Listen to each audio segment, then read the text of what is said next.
It's been more than 2 weeks since the first cases of Zika were reported here in Miami, and the city's reacted with a robust program of spraying and laying mosquito traps. So guys, just make sure we do our part, make sure there's no standing bodies of water around the building. But for those in the Wynwood neighborhood where the first cases were reported, the effect has been devastating. Business is down by at least 70%, with many blaming sensational media coverage. My business is down a lot. I understand that people do have concerns when the media blows something up to this extreme. But I've handled it in every way that I possibly can by trying to make light of the situation and really trying to educate my staff.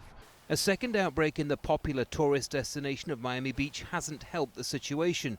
The Center for Disease Control and Prevention has now advised pregnant women to avoid the area. But whilst the streets of Wynwood are mostly quiet, tourists appear to be flocking to the beach. So no worries from you either? No, no worries. Why not? I just think that in the news they exaggerate a bit, so I feel like we'll take that chance. We like coming to Miami, so. So you both feel pretty safe? Yeah. Yeah, for the most part, yeah.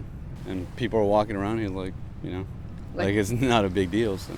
The authorities here have pulled out all the stops to prevent the spread of Zika in South Florida, but health officials are already saying it's a matter of time before it spreads to other southern US states.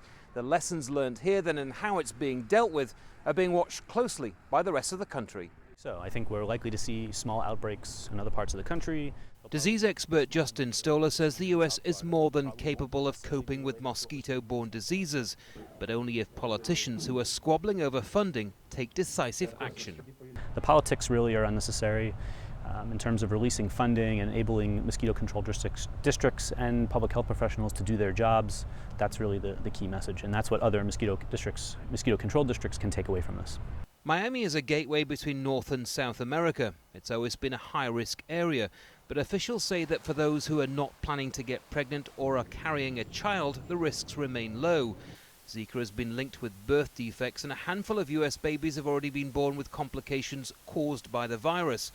And whilst more Zika outbreaks seem inevitable, the authorities here and beyond are confident they can cope. Andy Gallagher, Al Jazeera, Miami Beach, Florida.